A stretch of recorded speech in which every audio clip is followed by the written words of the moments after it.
今回はマレーシアの観光地ペナンにある140年前に建てられた歴史あるイースタント&オリエンタルホテルを訪れ、その中でも日本の旅行サイトでは普段貸し出しもめったにされていないイギリスの名作家がロングステイをして過ごしたスイートルームに宿泊できたとてつもない感動を味わった体験をリポート。その他、ペナン観光の見どころである歴史建築ブルーマンション、海鮮料理が有名なペナンにおいて現在人気ナンバーワンだという海鮮レストラン、そして日本では味わえないような風変わりなバーなども合わせてご紹介。今回は特に見どころ満載な内容なので、皆さんの旅の参考になれば嬉しいです。僕は今回ですね、マレーシアの首都クアラルンプールから北西約350キロ離れたペナンという町に来ているんですけど、このペナンという町はですね、東洋の真珠というふうに呼ばれていて、リゾート地もあって、そしてヨーロッパの文化とアジアの文化が融合した異国情緒あふれる街並みが広がる、そんなエリアなんですね。日本でいうとちょっと長崎に僕個人的には近いのかななんていうふうに感じてます。歴史的にね、貿易がそこで行われていったりということで、本当ヨーロッパの人とアジアの玄関口になってたと、そういった街でもあります。このペナンという街なんですけども、ジョージタウンという今いる僕のこのいる地区なんですけども、ここ全体が、世界遺産、ユネスコの世界遺産に登録されています。前回の動画ではシャングリラのラササヤンというホテルに泊まっていたんですけども、今回はこのジョージタウンの中心部にあるイースタント&オリエンタルというですね、かなり格式高い1885年に建築されたという、もう歴史あるホテルに泊まります。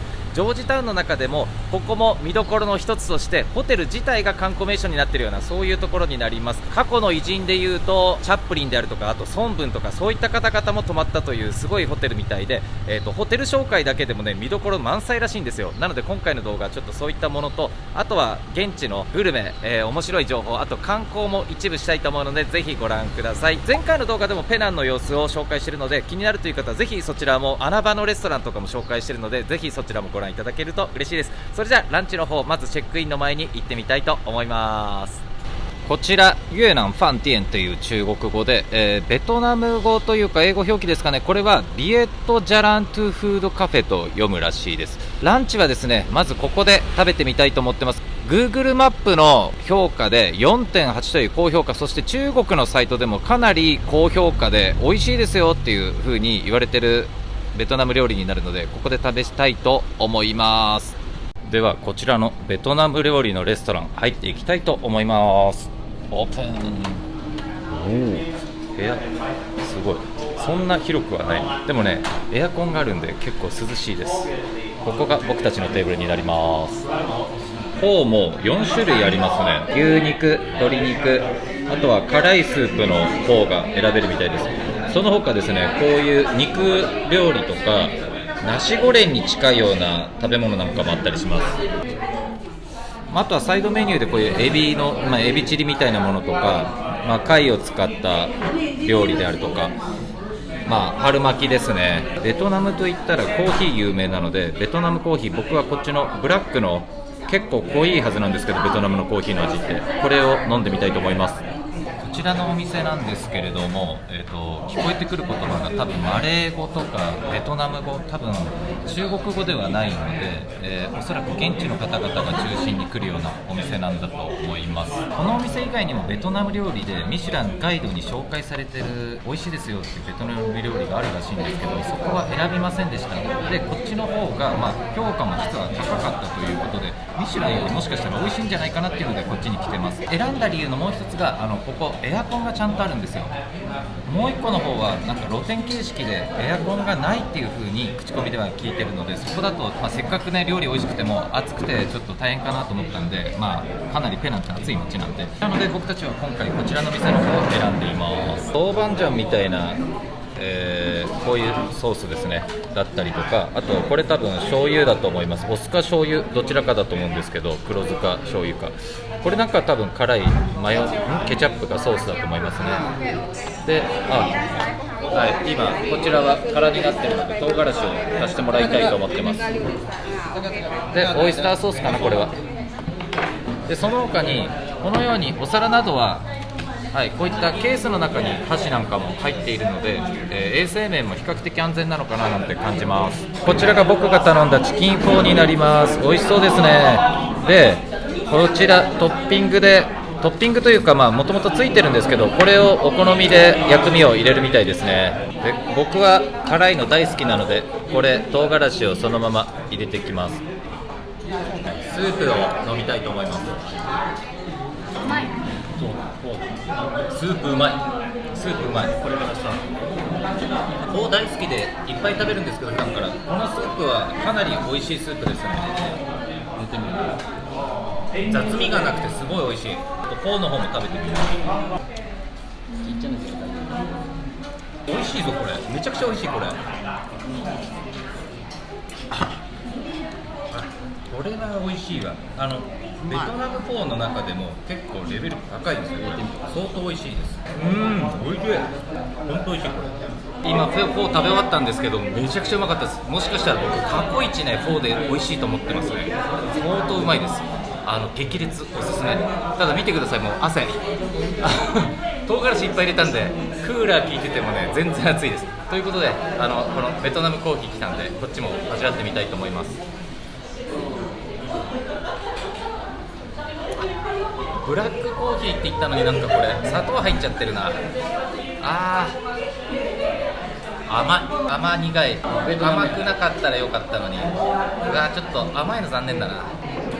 実はこういうベトナムコーヒー頼めることが分かって、急遽頼み直しました。本当にこれ伝統的な飲み方だと思うんですけど、こっちでまずコーヒーを落として、これでアイスにすると。ただこれだとカフェイン量が強すぎてクラッとする人もいるんで、お茶を先に飲んで薄めるみたいな、そういう飲み方をするみたいです。はい、じゃあ今コーヒーこれ抽出し終わったんで入れます。ぴったり。だって見てこれ、ほらこんなくっついてる。器にコーヒーの豆のカスが。すごい。初めてこのスタイルでベトナムコーヒー飲みます。ちょっと飲んでみますね。濃い。すごい濃い。ベトナムコーヒーってもともとすごい濃いんですけど、味が苦味がすごくて、飲んだ感じの飲み応えが重厚感がやばいです。すげえこれ、今まで飲んだベトナムコーヒーの中でもしかしたら一番濃いかもしれない。これなんかね、多分カフェインダメな人はもしかしたらこれ飲んでちょっと酔うような感じになるかもしれないですね。でも美味しいです。僕は個人的にすごい好きです。今食べ終わって出てきました。このお店フォーめちゃくちゃうまいです。もう激推しですねこのお店。あとコーヒーも良かったです。コーヒーは濃いベトナムコーヒー好きな人だったら大好きかもしれないです。僕は結構好きな味です。ただ一気に飲んだりすると頭がクラッとするぐらいカフェイン量結構入ってるような感じするんで、苦手な人はちょっとね控えた方がいいかもしれないけど、でも飲んでみる価値あると思います。さあそれではね、いよいよホテルの方行ってみたいと思います。もうすぐ3時でチェックインできるので、これからホテルの方向かいたいと思います。はい、今ホテルに着きました。ここがイースタン&オリエンタルホテルになります。本当に人気のホテルみたいで、ペナンでは一番古いホテルになるみたいです。1885年に作られたということで、シンガポールで有名なラッフルズホテルを、このホテルを作った後に儲かって、そっちにシンガポールにもラッフルズホテルを作ったということで、オーナー同じなんですよね。そういうこともあって、シンガポールのラッフルズともね作りが結構似てますね。とても人気のホテルみたいで、今日も満室みたいですね。ちょっと中の方入っていきたいと思います。それではいよいよ中の方に入っていきたいと思います。Thank you。 なるほど。入って左手がレストランになってますね。もしかしたら朝食はここで食べるのかもしれないです。すごい素敵な空間ですね。やっぱり格式高いホテルだなっていう印象ですね。素敵です。すごい作りがねしっかりしてるんですけど、ほらエレベーターもね雰囲気があって超かっこいいですネットで見る限りここ観光名所としてこのホテル自体が、このペナンの観光名所の一つになってるって言われてるらしいんですけど、納得ですね。これ廊下ですけど、見てこのすごくないですかこれ。ほらすごいかっこよすぎるでしょ。このアンティーク感半端ないです。かっこよさがめちゃくちゃおしゃれです。すごいおしゃれ。あ、ここなんだ。 Welcome to the Cornwallis。 おお、ここはラウンジか何かになってるんですかね、中はね。すごい。あ、ここで一応突き当たりになるみたいです。で、ホテルレジデンツオンリーって書いてありますね。入れないようです。おー、すごくないこれ。めちゃくちゃ素敵ですよこれ。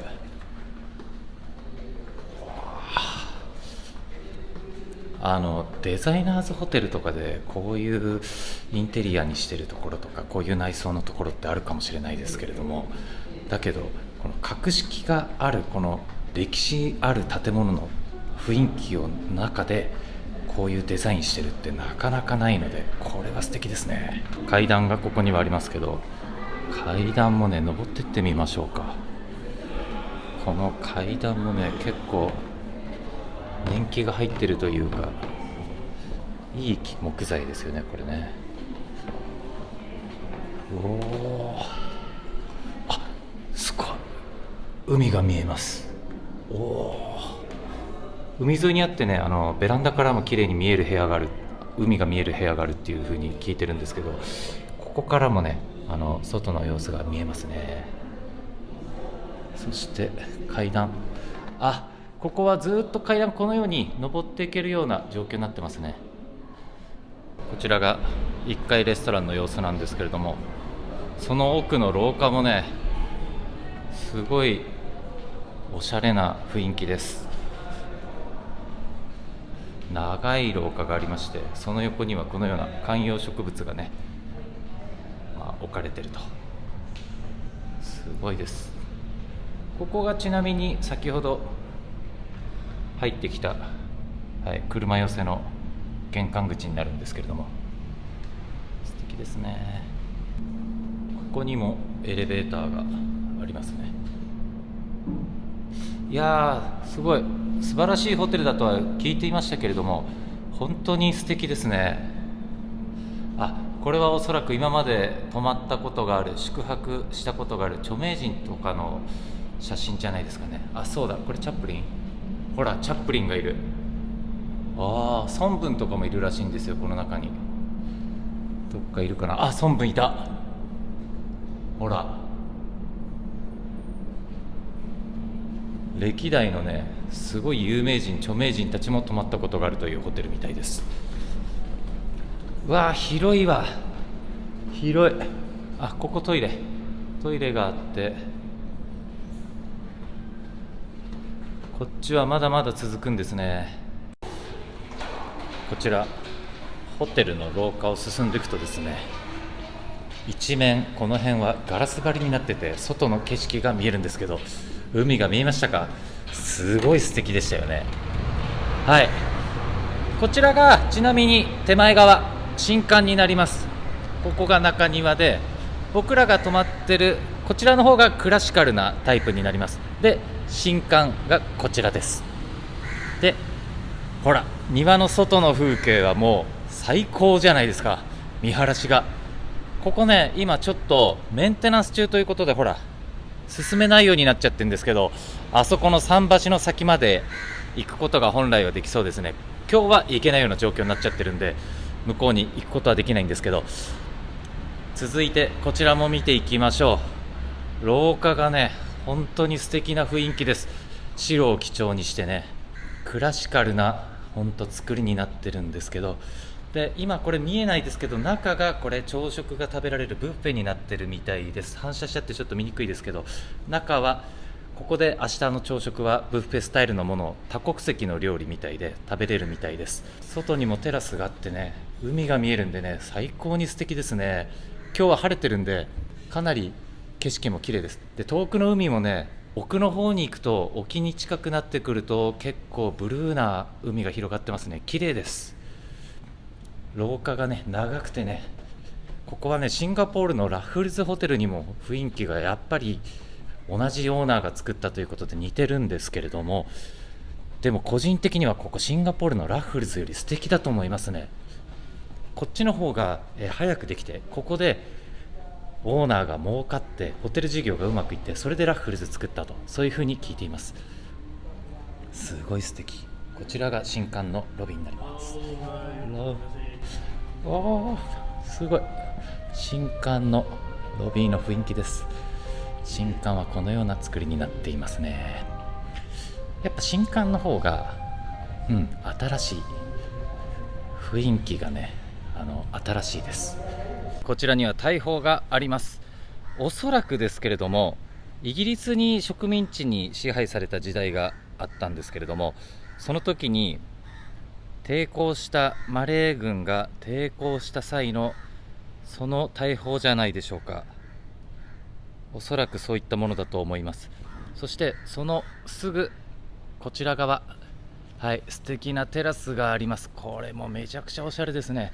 もうこのホテルはどこを切り取っても絵になるし、めちゃくちゃ素敵なんですよ。で、大砲の向こう側に桟橋が見えますね。もうほんと素敵だわ。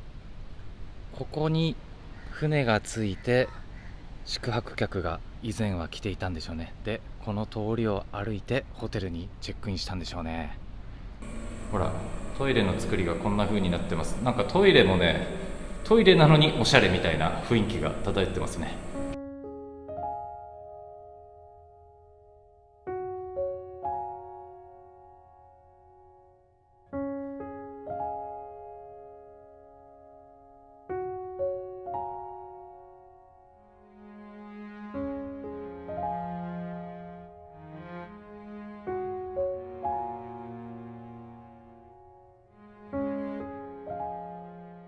ここには昔ながらのエレベーターがあります。見てください。歴史を感じますね。デンジャーということで、ここに触るなと書いてありますけど、ほら、中見えるかな。ちょっと離れると光の加減で見えると思うんですけど、すでに展示としてね、ここにあるだけなんですが、乗れないようですけれども、これ昔ながらのエレベーターですよ。これもね、138年前のホテルならではということで、これはね、この状態のまま、昔の状態のまま保存されてるみたいですね。いや、これ見どころありますね。ここが僕たちが泊まる部屋なんですけども、サマセットモームという部屋になります。ちなみにこの部屋だけなんで名前が違うのか。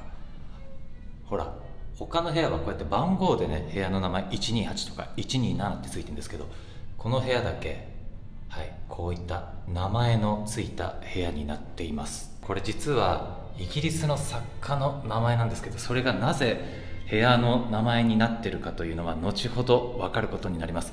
1回もう部屋入ってるんですけど、このホテルで2番目にいい部屋みたいで、一番にいい部屋というのは政府関係の方がロングステイしてるみたいで泊まれなくて、一般の方には今見せてもいないということらしくて、ここが今回泊まれる中で最大級の部屋ということになります。それでは見ていきたいと思います。すごくないですか。これめちゃくちゃ広くて重厚感がある。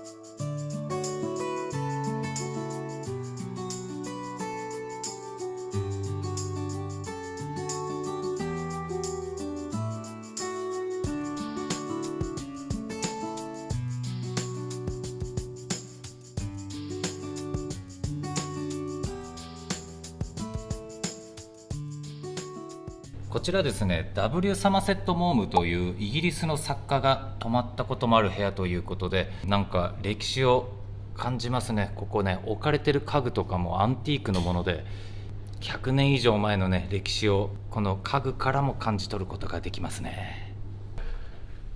これ全部アンティークなんですよ。100年以上前のアンティークが並べられていて、もうとても重厚感があります。悠久の時を感じる部屋の作りになってて、おしゃれだし、ほらシャンデリア一つもめちゃくちゃおしゃれですよ。もうこれアンティークのものですね。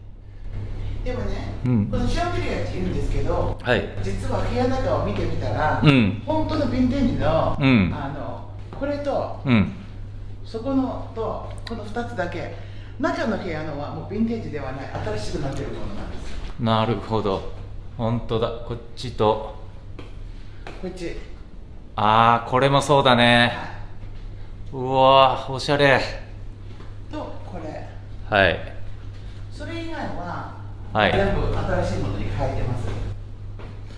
まあ何度かネットで見る限りでは修繕したりとか、やっぱりリフォームもしてるらしいです。ホテル全体的にも修繕とかしてるみたいで、当然ね138年前のものなんでそのままの状態じゃ残ってないんだけど、であとは昔のままのものっていうのはこのスイッチ。はい、ああ本当だ。何これ。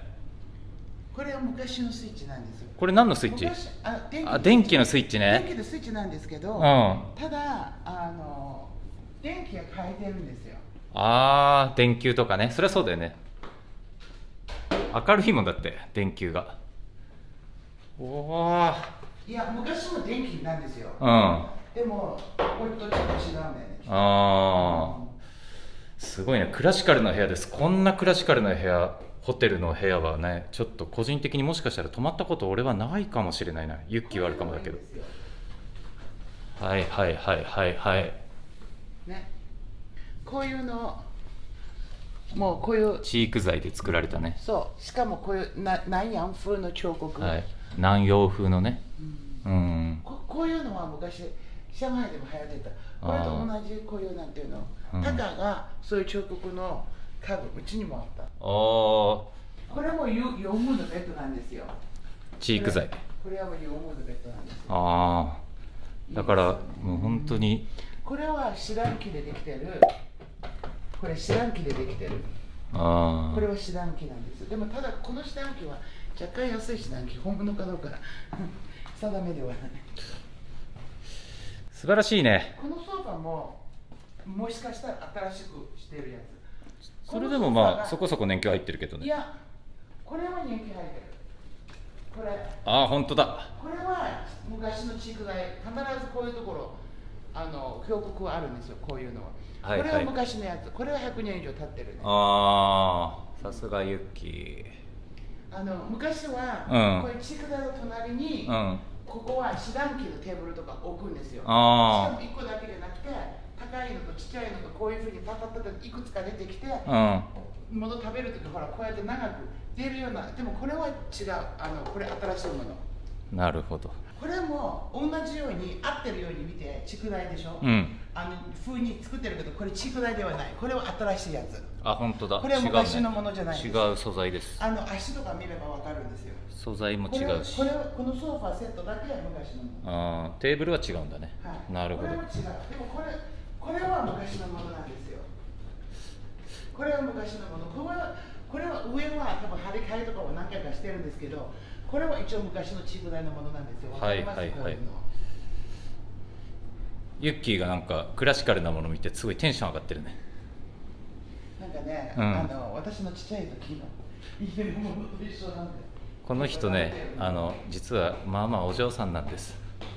はい、本当のアンティークこっちなんだよ。これは昔のこの上に、電灯があったはず。スイッチはここなんです。今はもうなくなってるんだけど。あ、本当だ。だからこっちは安い、チャッチいやつだから。こっちチャッチいやつ。大したことないの。そうなの。これはもともとのやつなんですよ。はいはいはい。これも使えないでしょ。昔はこの上にこういうふうな横に電気がついてたんだ。上には緑のがあってこういう電気なの。ああ、そうなんだ。うちにある。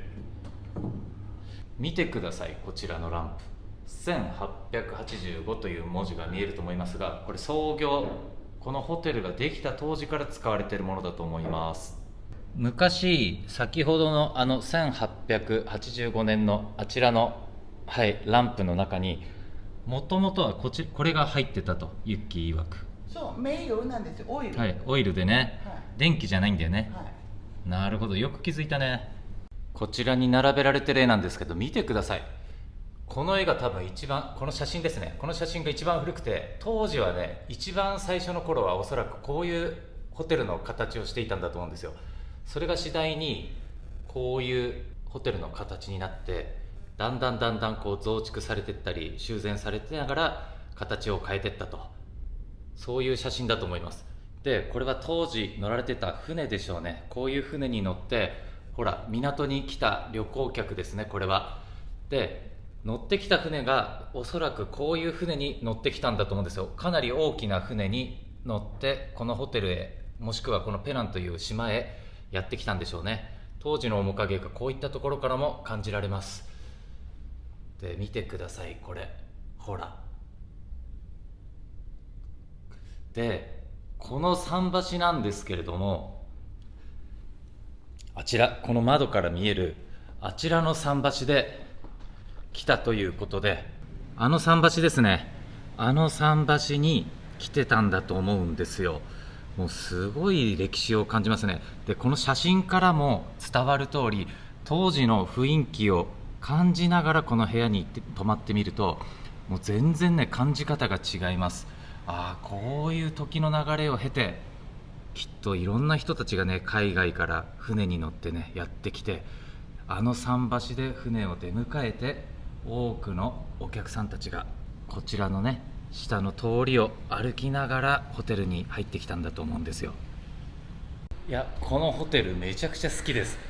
個人的にはシャングリラすごく良かったけど、シャングリラよりもねなんかいいですこういうね伝統的でクラシカルで重厚感があって、さらにタイムスリップ感も味わえるし、今ねあまり正直新しいデザイナーズホテルとかって世界中にできてて、バンバンできてて、綺麗だなとかインスタ映えするなとかってあるんですけど、こういうね重厚感あふれた作りのホテルってあるにはありますけども、そんなに逆に言えば数が多いっていうわけではないじゃないですか。総合面でこういう例えば景色が残ってるとか、ロケーションがいいとか、これってねやっぱりいろんなものを求めていくと、なかなかそういう条件に当てはまるホテルってそうは多くないと思うんですね。ここはねすごい素敵です。めちゃくちゃ気に入りました。しかもあの部屋はやばいですね。いや本当ねいい体験できてると思ってます。それでこの後は5時からブルーマンションと呼ばれている、ここもジョージタウンの見どころの一つになっている観光スポットの一つなんですけども、普通はね1週間前から予約して、予約が取れた人じゃないと中見れないんですけど、僕らディナーが今日取れたということで入ることになります。はい、こちらの見るからに鮮やかなブルーのマンションなんですけど、これチョンファッツィマンションといって、現在ではホテルになっています。で隣にカフェスペースもあるんですけど、今さっきここ通り抜けてきたんですけども、ここ敷地内で隣はカフェにもなってます。こちらのブルーマンションなんですけれども、1日に拝観できる人数が決まってるみたいです。というのも、あまり多く入れてしまうとこの状態を保存しずることが難しいっていうことで、なので入れる人数を毎日制限してるみたいです。昼の部で12時から3時までかなが、12人で、3時から6時までが12人というような形で拝観料を取って1日24人までしか入れないようになっています。それ以外はホテルの宿泊者か、もしくはここに食事に来る方だったら、入れることができると。観光に来る方に関しては1日24組、しかも事前にだいたい1週間ぐらい前に予約をしないと入ることが難しい。今はそういう状況でした、少なくとも。ということなんで、今日ね僕たちはディナーで予約をしているので、ここに入っていきたいと思います。じゃあ中の方入っていきたいと思いますね。これなかなか中入るのも難しそうなので、普通に入ったら、なので今日はちょっと貴重な機会になるんじゃないでしょうか。ここもやっぱり素敵ですね。クラシカルな雰囲気が漂ってます。床もそうだしね、プラナカンのこのマレーと中華の融合した文化の作りになってますね。うわ、すごい素敵。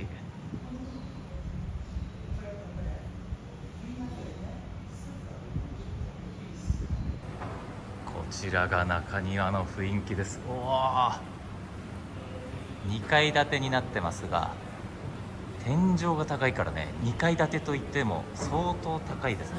普通の建物の3階もしくは4階建てぐらいの高さがあるかもしれないです。ほら、観光客の方がねここ写真撮ったり動画撮ったりしてますけど、すごいです。ここ本当に豪邸だったんですね。ここは見どころがあります。ここはいや、ここもね、ペナンにもし来るのであればぜひここは拝観した方がいいなって感じてます。今特別感がありますね。重厚感あふれる作りになってます。ちょっと階段の方登ってってみましょうかね。あ、ちょっとこっち行けないですけど、おお、ここ庭がありますね。庭もあるんだ。広っ。行けないんですけど、通り抜けられないけど、すごいわ。中庭もあって、で、あ、こっちはバースペースか何かになってるのかな。おお、おしゃれ。いや、すごいわ。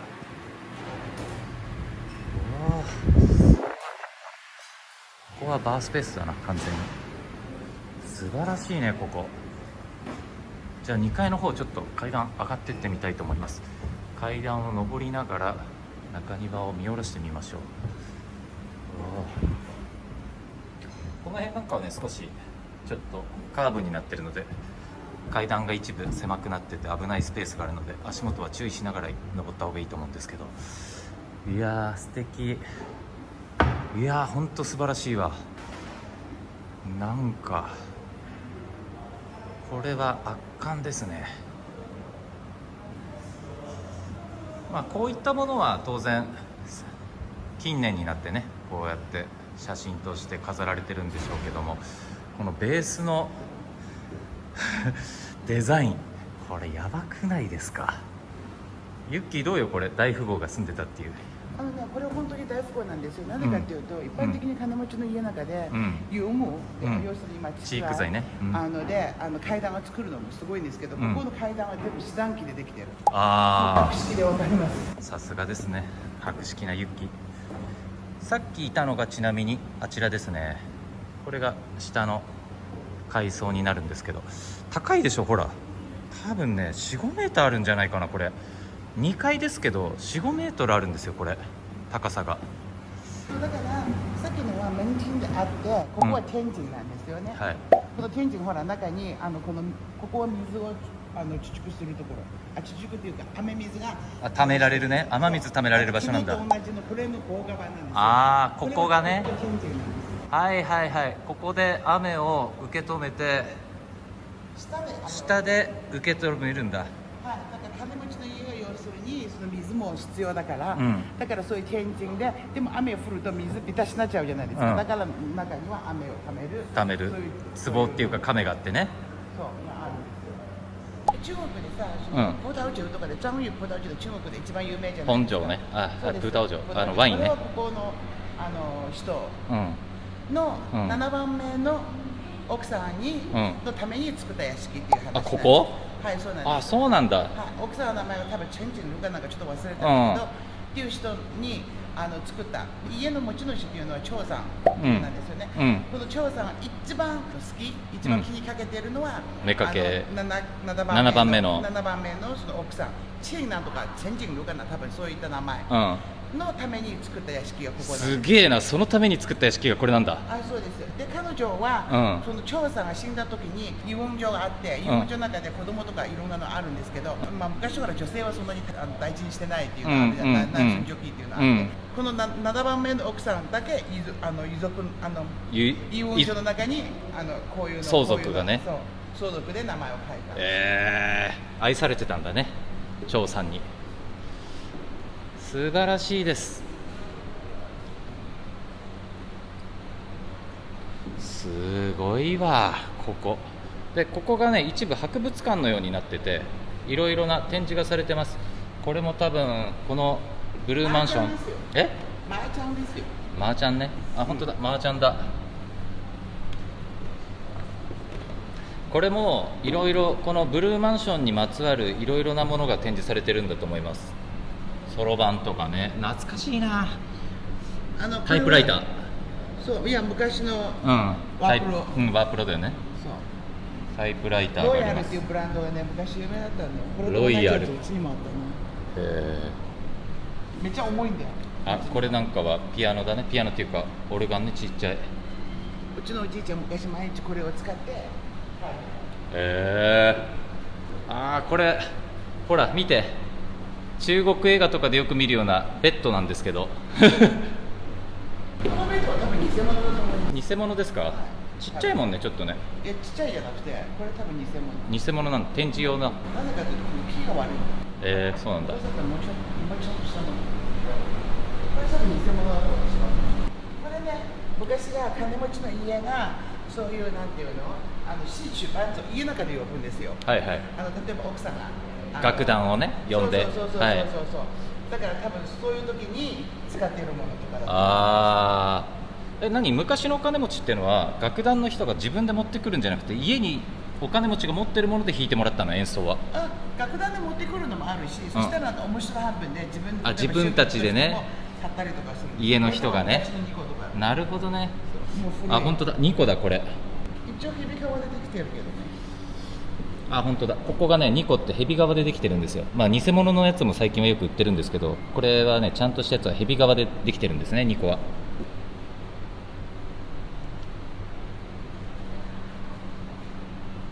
ここはアフタヌーンティーって書いてあるんで、この部屋の中で多分アフタヌーンティーが楽しめるんだと思うんですけど、見てみましょうか。あ、暗いから営業してないな多分。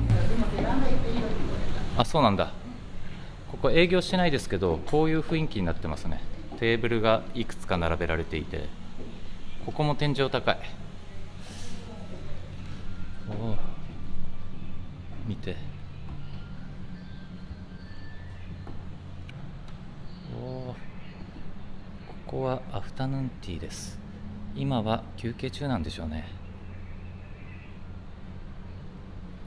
で、ここからさらにバルコニーがあって、バルコニーにも出れるけど、ああ、なるほどね。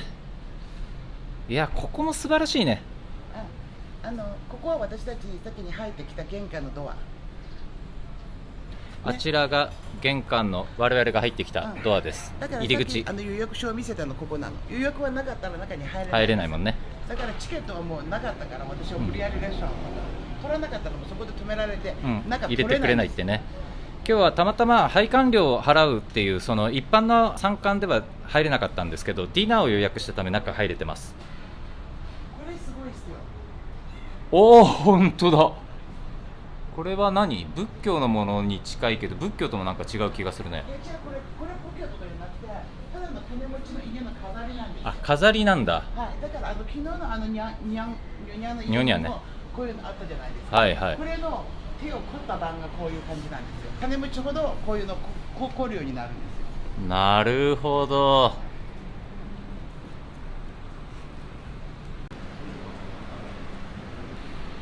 こちらはここで使われてた食器類ですかね。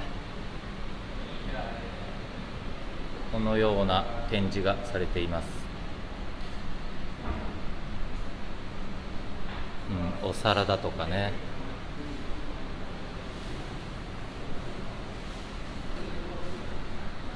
これはこのチョン・タッツィさんの写真でしょうか。結婚式の写真ですね。これは家族写真で、チョン・ファッツィさんにまつわるこの家系の多分歴史をここ紹介している展示ブースなんだと思います。これはこの帽子をハットをかぶってたんですね。あとは靴、女性ものの婦人たちの靴ですね。展示がいろいろねされてますよ。ここには、こちらには人力車があります。おー、昔ながらの人力車ですね。本当にお金持ちだったっていうのが分かりますね。僕たちはですね、ここでディナー食べようと思ったんですけど、どうやらディナーじゃなくてアフタヌーンティーとか違う選択でも OK みたいです。なのでちょっと5時からの食事って少し早いかなと思っていたので、がっつり食べるっていうよりはアフタヌーンティーだとか少し軽食を食べて、夜違うところでディナーは食べたいなっていう作戦にしました。ここではちょっとね軽食をいくつか頼みたいと思います。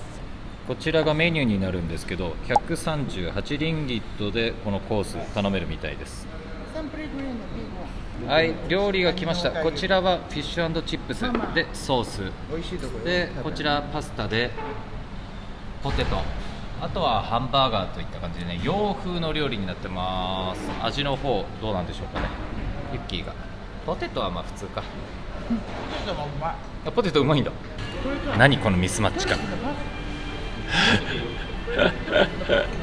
景色は中国なのに食事は洋食。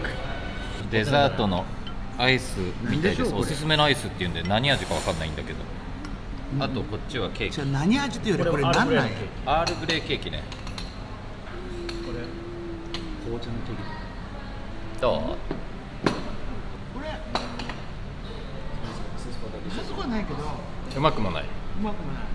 ブルーマンション1階のレストランで食べた洋食各種は個人的には可もなく不可もなくといったテイストだったように感じるものの、1週間分もの一般参観が予約で埋まってしまっていたブルーマンションへの宿泊者以外の来場者にとって唯一の入場方法だったことを考えるとお得だと感じました。今回僕らのように事前予約なしでブルーマンションへ飛び込み入場をお考えになる方にとって知っておくと役に立つ情報なのではないでしょうか。ブルーマンションはイースタント&オリエンタルホテルからも徒歩5分程度の距離にあるため、この後は一度ホテルに戻って1階のホテルラウンジを利用してみることに。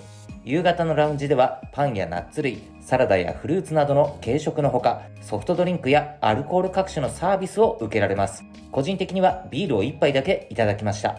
またラウンジの外には海を眼前に望めるプールがあって、ここのロケーションはご覧の通り最高の一言。イースタント&オリエンタルホテルは本当に素晴らしいホテルだと思います。今8時なんですけど、こちらに夜食を食べに来ました。海鮮料理みたいで非常に有名なお店らしいです。なんていうんですかね、ちょっと読み方は分かんないんですけど、将軍の将、草冠の下に将軍の将がついた、あと宇治って書いてありますね。でここ個室取ったんですけど、最低消費が1800リンギットということで、KL でもね、まあ1800リンギットってなかなかなんですけど、ペナンで1800リンギットの最低消費ってなかなかだと思います。カニのおかゆがすごく有名らしいんですけど、まあそれも含めてちょっと楽しみにしてます。こちらが個室の様子です。中央にはこのような盆栽が、あ、これ偽物か、偽物の盆栽、多分偽物ですねこれ。しかもですね、中国語のカラオケが入ってます。多分ね、お客さんのほとんど中華系の人なんでしょうね。なので中国のカラオケが入ってますよ。ここ部屋でカラオケが歌えるような、そういう個室になってます。本日のおかゆ、このカニのねおかゆがメインなんですけど、メインというかこれが一番美味しいという風に言われてるんですけども、カニが丸々1匹入ってるおかゆです。これがね超有名らしくて、いきなり来たのがこれです。シャコが来ました。シャコの料理と、あとはこっちが空心菜の炒め物です。そしてチンロン菜というね、野菜なんですけど、これマレーシアでいっぱい見るんですけど、すごく美味しいんですよ。名物のカニおかゆ食べてみます。美味しいと思います。ただカニ味噌の味とかカニの味はそこまで染み込んでないかもしれない。最後にカニを突っ込んだから全然カニの味、多分もともと作り置きしてたおかゆに対してカニを最後に乗せたっていう、多分そういう作り方してると思います。でも美味しいか美味しくないか言ったら美味しい。次にこちらの空心菜いきます。これめちゃくちゃ辛いってユッキーが言ってるんで、ちょっと食べてみます。僕大丈夫ですけど、これ多分ね普通の人から見たらすごく辛い料理に入ると思います。僕は大好きです。これエビの違う料理が来ました。フカヒレスープが来ました。マレーシアで食べるこの中華風フカヒレ、少しね味が薄いっていうか茶碗蒸しっぽいんですよ。美味しいか美味しくないかで言ったら、まあ美味しいは美味しいんですけど、中国でよく食べるフカヒレの味を想像しながら食べるとちょっと違う。だからこの空心菜入れてこのスープとね混ぜる、このソースと混ぜると多分美味しいと思います。これでちょっと食べてみたいと思います。個人的にはこれ空心菜辛いの入れて食べたらジャンクになりますけど美味しいと思います。ロブスターが来ました。なんかすごいことになってます。雲海です。雲海。うわーすげえ、でっかいロブスターが来ました。食べてみようぜ。おう、ロブスターせっかく来たんで食べたいと思います。うわーすごい大きさ。熱っ。ロブスターがすごく新鮮で美味しいです。でちょっとここソースがあるんで、このソースですね。このソースをつけて食べたいと思います。うん、美味しい。うん、ロブスターが美味しい。っていうのはやっぱ海鮮が美味しいですね。今ご飯食べ終わって出てきたんですけど、このお店の名前分かりました。ジャンというお店で、ジャンレストランという名前みたいです。で、1800リンギットっていう最低消費の個室でしたけれども、それなりに美味しかったかなと思います。めちゃくちゃ美味しいかって言ったらこれより上の中華って正直あるかと思うんですけど、海鮮が有名な街でもあるので、ペナンという街が、そういった意味ではペナンのこの海鮮の美味しさを味わえたかなっていうふうには感じます。素材はすごく良かったかなと。ロブスターも美味しかったし、エビ、シャコとか美味しかったし、野菜もすごく素材が美味しくて、空心菜とかとても美味しかったと思います。ただペナンっていう街で中華ってそれほど今回は食べなかったので、中華料理の中でどのぐらいの水準にあるかっていう、このお店がどのぐらいの水準にあるかっていうのはちょっとわからないんですけども、でもなかなか美味しいんじゃないかなというふうに思います。個室じゃなかったらきっともっと安く食べれることもできると思うので、とても個人的には満足しています。何よりね、ペナンってやっぱり来たら1回は海鮮食べたいなっていう、そういう街ではあったので、海鮮食べれてすごく満足しています。今はですね、先ほどの食事したレストランから20分ぐらい車で来たこちらのナイトマーケット来ました。ナイトマーケットの名前調べたんですけど、ちょっとね、どこかがね定かじゃないんですよ。ちょっとなんていうナイトマーケットかわかんないんですけど、他にもいくつかナイトマーケットあります。その中の一つになるので、こちら見てみたいと思います。やっぱりね、東南アジアといったらこういうナイトマーケットが本当醍醐味の一つでもあるので、個人的にはね、もう台湾のナイトマーケットからタイのマーケットすごい大好きなんですよ。こういうフルーツジュース、そういうものから、こちらなんかは雑貨が売ってますね。おもちゃとか、そう動くね、ぬいぐるみとかね、よく売ってるんですよね、ナイトマーケットには。どんどん見ていきましょうか。こちらにはなんか揚げ物の料理がいくつか並んでますね。こっちにはお土産が売ってますね。中国語で書いてあって、お土産屋があったりとか、賑わってます、賑わってます。今日は水曜日の夜で、今9時半ぐらいなんですけども、9時半でもこれぐらい混んでるっていうことで、実は昨日の夜、火曜日の昨日の夜来た時はここほとんどねやってなかったんですよ。閉まっちゃってて。だから曜日によってやってる日とやってない日、賑やかな日と賑やかじゃない日があるのかもしれません。ざっと見た感じ、だいたいね50メートルから100メートルの間ぐらいの長さの、ナイトマーケットだと思うんですけど、両サイドにこうやってね屋台がありまして、いろんな人で賑わってます。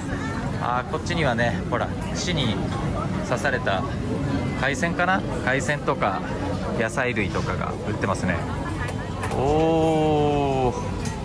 賑やかです。ちょっとね、食事たくさん食べちゃった後なんで、何か食べてみたいもの特別にあれば食べたいなとは思ってるんですけど、雰囲気をまず紹介したいと思って今はこれ回してるんですが、すごいね。こっちには福建麺ってエビ麺ですね。エビ麺、エビのね、福建のホッケンミーですね。これすごい有名なんです。福建の麺でホッケンミー、ホッケンプラウンミーね。こっちはなんだろうな、梨レマじゃない、梨レマじゃ全然ない。揚げた魚、こっちはチキンか。そういった揚げ物の料理ですね。チキンとか魚とかを揚げたものとご飯を添えたもの、それにね、多分マレー系のね、辛しょっぱいソースをつけて食べるって、多分そんなものでしょうね。100メートルぐらいあるかな。奥にまだありました。奥にも道があって、こっちは若干ね寂れてくるというか、人も少なくなって、終点に近づいてます。ざっと見た感じ、両サイドでだいたい70メートルぐらいかな、それぐらいあるのかなっていう長さのナイトマーケットです。一通り見て回ったんですけど、食べたいものが正直今の状態ではねなかったので、今日僕個人的に食べるのはちょっと控えようかなと思ってます。でもこのナイトマーケットの雰囲気であるとか、この気分を味わいたいということで来たので、そういった意味ではこの気分を満喫できたのはすごく良かったです。いやペナン来たらね一度はこのナイトマーケットも覗いてみたいなって思ってたんで、こんな感じかなっていうのが分かったのも、今回勉強になりました。はい、ナイトマーケットの場所からさらに20分ぐらいかけてここバーが並んでる通りに来ました。この中でも一番大きなバーだって言われてるそのバーに今から行ってみたいと思います。こういう小さなバーがいっぱい並んでるんですね。で今から行こうとしてるのはあのバーです。あちらのバーです。ライブをやってるこちらで今から少し軽くだけお酒を飲みたいと思います。なんかすごくにぎわってますね。ちょっとですね先ほどのバーあまりにライブの音がうるさくて、落ち着いて飲めそうもないので少し移動したいと思ってます。でこの通り見ていただいての通りいろんなバーがあるんですけど、ずっとこの通りのストリート上がこういった小さなバーが基本的には小さなバーが多いんですけどバーが並んでるんでどこかちょっと雰囲気のいいお店を見つけて飲みたいなと。こっちなんかもねすごい混んでます。このお店ほらこちらのお店もすごい今混んでますね。もうちょっと落ち着いて飲める場所を一回探したいと思います。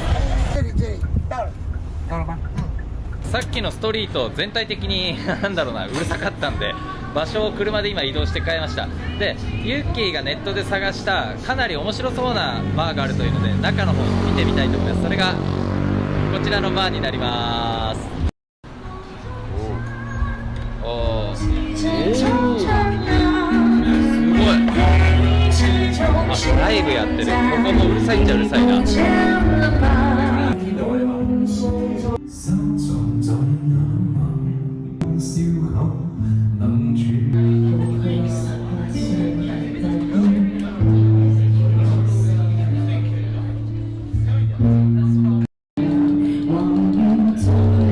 カクテルの名前が面白いです。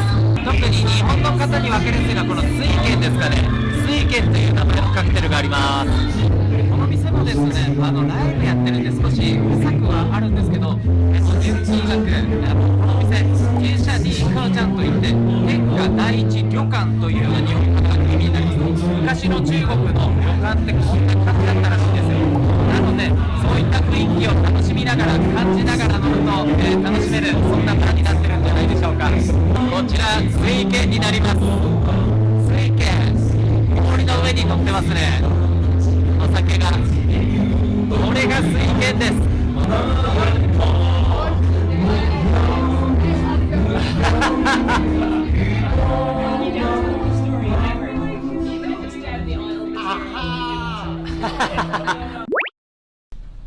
おはようございます。これが朝7時半の風景なんですけれども、いやすごい太陽がね水平線に昇ってますよ。このホテル泊まって本当に良かったなってこの景色見ても感じてます。作家がねこの部屋を見ながらロングステイをして、そして小説をねいくつも書いてたと、そういったね歴史的な、背景を感じながらねこの眺め、そして海の音聞いているとなんか自分も何かしらのここからインスピレーションを得られるようなそんなね感覚に陥ります。このね振り返るとこんな素敵な部屋なんですよ。こんなにね素敵な部屋から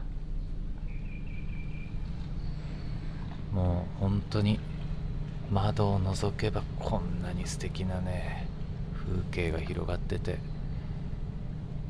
太陽も昇ってきてのどかでねすごくゆっくりとした時間が流れてて、こんな朝はねちょっとなかなか体験できないのですごい贅沢な時間になってます。このホテル泊まって本当良かったなと思ってますね。シャングリラとかも全然悪くないんだけど、この歴史とあとは悠久の時間と文化とそういったものが詰まってるこの138年のね歴史を持ってペナンという街でずっと第一線であり続けてるこのホテルでね感じられるこの感覚というのは正直ね他のホテルではこの感覚を味わえるホテルっていうのは世界で見てもやっぱりね条件限られるんでかなり少ないんだと思うんですよ。そういった意味ではペナンでこのホテルを選んで本当に良かったなって感じてます。これはね贅沢で唯一無二の時間だよ。ほんと素敵。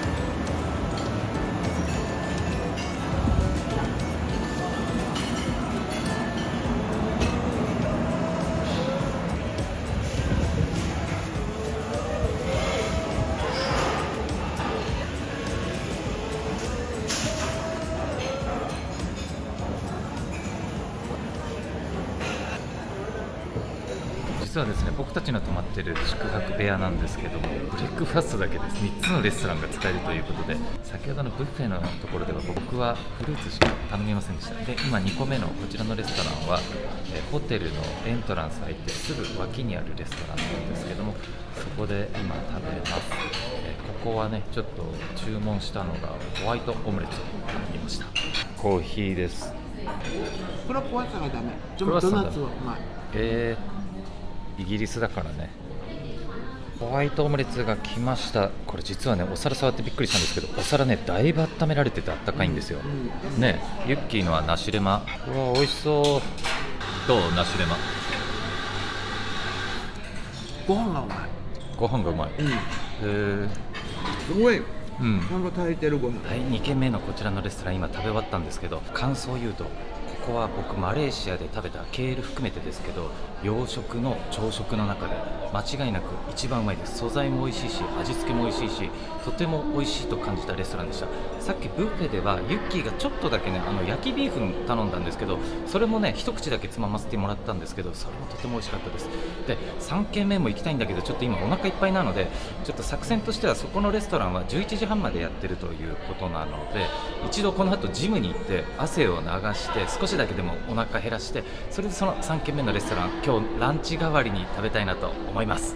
こちら新館の方の6階なんですけど、フィットネスジムのコーナーになります。で、朝食のね時間帯だからなのか、おそらく今人が誰もいませんこのような設備になってますね。はい、マシーンはねとても多いというほどではないです。シャングリラはねかなり充実してたので、ここは有酸素系中心で、ウェイト系はね一通りの器具は揃ってるんですけれども、豊富にマシーンがあるとそういう感じではありませんね。ただ一通りのトレーニングはここで済ますことができそうです。なので今からここでちょっとトレーニングをして、少しでもカロリー使ってお腹を空かせて、最後のブレックファストを取りたいと思います。ちなみに最後のブレックファストはこの同じ塔の先ほど廊下が見えたと思うんですけども、そちらの真横にありますので、この塔の6階、はい、そこで後でレストラン食べたいと思います。見てください、有酸素運動。これはねバイクと、あとこのウォーキングマシン、ほらこの景色を見ながら歩ける。これはねかなり贅沢なんじゃないでしょうか。3軒目のレストラン来てるんですけども、ちょっと営業が終わってしまいました。僕のジムが長すぎてちょっと時間間に合いませんでしたもうじきチェックアウトしなければいけないので、今から部屋に戻ってレストランはもう次回のお楽しみにということにして、チェックアウトしたいと思います。はい、ということでこのイースタント&オリエンタルホテルですね、もうチェックアウトの時間が近づいてきました。このホテルはもうとても良かったです。というのも、もうシャングリラもね本当に何度も言いますけども、すごい素晴らしかったんですよ。ですけども、ここにはねこのホテルでしか味わえない歴史であるとか、あとは文化、そういったものをすごく感じました。作家が泊まったねこの部屋もとても素敵で、まさにね悠久の時を感じながら、そして何かしらのインスピレーションを感じながら、外の風景、そしてこの中の風景、これを楽しむことができました。ペナンはね今回3日間いたんですけれども、3日間の中でもねいろんなところが見れて、とても貴重な体験になりました。このペナンという街はなんか個人的には住んでみてもいいような、そういう気持ちにもなっています。それぐらい素敵な体験だったし、特にこのホテルはね、また来たいと思います。本当に素敵なホテルで、もうここでしか味わえない唯一無二の感覚というのをね、味わえたので、これはね、他のホテルではなかなかこの100年以上の歴史があって、さらにこのね、文化とか歴史とかこういったものを感じられるホテルっていうのは世界的に見てもね、条件がかなり限られると思うので、本当に素敵な体験でした。僕もユッキーもいろんなところ世界で旅をしていて、本当にね、将来自分たちが住みたい街なんかもね、探しながらこうやって旅をしてるんですけども、ここはね、その候補の一つになってもいいんじゃないかなと思っています。というのも、どこでもいいわけじゃないんですね、住むには。やっぱり環境面であったりとか、あとはインフラもそうだし、観光地としての魅力だけじゃなくて、やっぱりこう食であるとか、そういった総合面を含めて素晴らしいなって感じるのは、なかなかそういう街って多くはないと思うんですよ、世界で見ても。ですけれども、いずれ年取って自分たちがこう終の住処だったり、もしくはこう何箇所か何拠点か生活をするっていうことを候補に考えた時には、ここはね、確実にあるんじゃないかなと思ってます。ペナンという街を今回来てとても好きになりました。個人的にはケーエリよりも全然素敵だと思うし、何よりね、今回体験できたこのペナンのもう3日間、本当にもう思い出と記憶が凝縮された、そんな3日間になってます。またぜひ来たいと思ってます。次回の動画ではですね、とある島を訪れます。マレーシアの中のモルディブと言われるような島で、ここの島一つに対して一つのリゾートしかないということで、ここもね、とても貴重な体験ができると思うので、ぜひそちらの動画もお楽しみにしてください。それじゃあまたお会いしましょう。バイバイ。